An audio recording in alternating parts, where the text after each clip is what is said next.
Olá, paz seja convosco, tudo bem com vocês? Antes de qualquer coisa, se gostar do vídeo, dá um joinha. Se você não é inscrito no canal, se inscreva, ative o sininho, clique em todas. Bom, há um texto na Palavra de Deus que está em Eclesiastes, capítulo 12, verso 8, que diz assim: vaidade de vaidade, diz o pregador, tudo é vaidade. Diante de todo esse contexto que está acontecendo, quem gosta de futebol vai entender, às vezes o jogo está uma confusão, torcida em cima, e precisa ter alguém que chegue e diga o seguinte: gente, vamos pôr a bola no chão, vamos controlar o jogo, senão a gente vai acabar tomando gol. E eu acho que é isso que a gente tem que fazer agora, é pôr a bola no chão. E aí eu quero já começar uma coisa: nem mito, nem herói. Nenhum, nem outro. Por quê? Porque, como diz o grande ditado popular, todo ídolo humano tem pé de barro.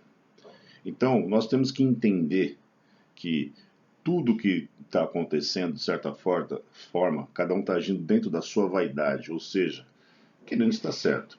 Mas a gente tem que analisar o todo, né? Então vamos lá. Primeiro que eu acho que esse não era o momento para se ter uma crise como essa. A gente já está vivendo uma crise de saúde, de repente, todo esse contexto. E aí ficou um jogo de vaidade, por quê? O chefe que fala para o seu subordinado para demitir um outro subordinado, e esse se acha contrariado e faz bico e não quer cumprir a ordem do seu chefe, né?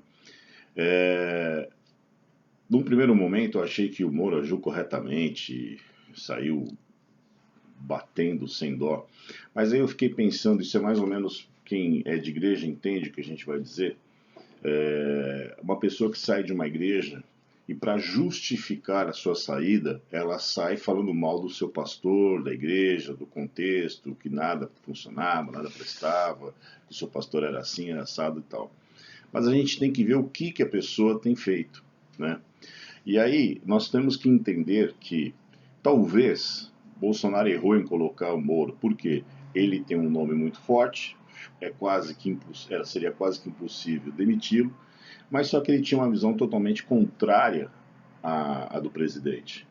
Por exemplo, ele é desarmamentista e é a favor do aborto, coisas que são pauta recorrente do Bolsonaro. Agora, a questão em si foi todo esse contexto desse delegado da Polícia Federal, né?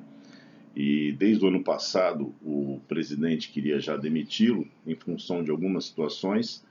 Moro lembrou de algumas atitudes corretas, inclusive não permitir que Lula saísse da cadeia, quando aquele desembargador deu um habeas corpus para ele. Porém, eu mesmo, o delegado, que atestou que Adélio não agiu sozinho, né? E isso talvez deixou o Bolsonaro muito indignado. Isso não justifica, porque eu acho que ele poderia simplesmente dizer: olha, não quero mais fulano em tal lugar, troca, acabou. E aí a questão do Moro é ele ficar: mas por que você quer demitir? Então, é a mesma coisa, você tem uma empresa, tudo bem, mas se não é uma empresa, é um órgão público, sim, tudo bem, mas vamos lá. Mas vamos tentar contextualizar. Você tem uma empresa, fala para o teu encarregado: olha, não quero mais fulano trabalhando aqui. O que o seu encarregado tem que fazer? Ou ele demite, ou ele se demite junto, porque ele vai ter que cumprir a ordem que foi dada. Agora, por que num primeiro momento, eu achei que o, o Moro saiu gigante da situação, mas no segundo momento eu já achei que não. Por quê? Ele apresentou um print de uma situação em que Bolsonaro questiona ele e manda um link de uma reportagem, de uma parte do antagonista, onde o antagonista diz que de 10 a 12 deputados bolsonaristas estavam com a Polícia Federal na sua cola, ok? Mas veja só, na própria matéria, se você for procurar aí no Google, você pode achar, a própria página diz que o inquérito que está sendo movido, ele é ilegal, porque é o inquérito onde essa mesma página, que tem uma revista chamada Cruzoé, ela foi censurada pelo ministro Dias Toffoli e Alexandre de Moraes. Então veja, dentro de um processo ilegal, isso falado pela própria matéria, 10 a 12 deputados bolsonaristas estão sendo está com a Polícia Federal no seu encalço. Então, assim, nenhum nem outro está certo nessa situação, porque é uma conversa privada, ele não teria que levar justamente para a Globo, que é uma das maiores inimigas do Bolsonaro. Agora, na justiça, talvez ele tivesse que apresentar, mas isso é uma conversa privada. É a mesma coisa, você que é de igreja vai entender. Eu sou pastor, tenho uma conversa com um membro, ele sai da igreja, se sente contrariado e começa a apresentar as minhas conversas com ele para terceiros. Isso é uma coisa muito complicada, né? Agora, dentro desse contexto todo, as pessoas alegavam que Bolsonaro estava querendo proteger a família, mas na verdade não era bem isso. Então, assim, todo mundo está errado, porque todo mundo está agindo dentro de uma vaidade pessoal, né? Eu até achei no primeiro momento, como eu disse, o Moro, nossa, ele saiu gigante. Mas depois eu comecei a pensar, ele saiu batendo. Por sua vez, o Bolsonaro, ele agiu como sempre age, muitas vezes com instinto, com fígado, sem pensar, no momento errado.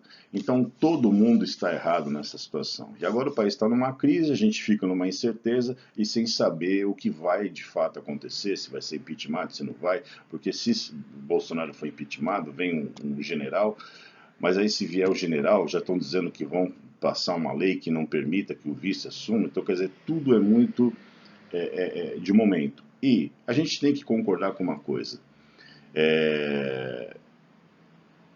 O Moro, dentro da sua vaidade pessoal, ele não está acostumado a ser contrariado. Ele era juiz, ele assinava e mandava e ponto final.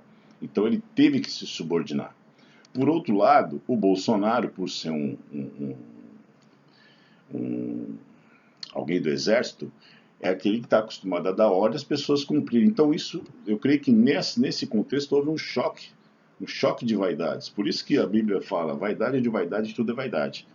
Agora, aproveitando esse vídeo, eu acho o seguinte, que a gente tem que começar, eu tenho dito isso em todos os vídeos que eu tenho falado sobre esses problemas atuais, é que nós estamos entrando num campo onde está sendo muito perigoso a nossa liberdade individual. Eles estão querendo criminalizar. É constitucional. Todo ser humano tem direito a livre pensamento e a liberdade de expressão, mesmo para falar bobagem. Agora estão querendo processar Bolsonaro porque foi numa ação dentro de uma intervenção militar, que alguns tinham lá contexto de intervenção militar. Mas é um livre pensamento, certo? As pessoas têm liberdade para pensar o que querem. Da mesma forma que as pessoas vão lá no Congresso e fazem manifestação para a Revolução Comunista da Rússia. Então eles estão tentando, de uma certa forma, criminalizar a opinião e criminalizar a expressão de pensamento, mesmo que a gente não concorde. E nós, como cristãos, o que a gente mais lutou, o protestantismo lutou, foi justamente por essa liberdade individual, a liberdade de pensamento, inclusive a liberdade religiosa. Então nós temos que começar a analisar o todo e entender que isso pode servir de resquício para nós, porque, de fato, voltando ao contexto do inquérito, esse inquérito é ilegal, o judiciário ele tem que ser provocado, ele não pode determinar inquérito, juízo, nada, ele não pode determinar a justiça abrir um inquérito, ele tem que ser provocado. E o que aconteceu nesse caso é porque tudo começou em função de críticas que foram feitas ao Supremo. E a gente tem que começar a prestar atenção nisso, tá bom? Deus abençoe vocês.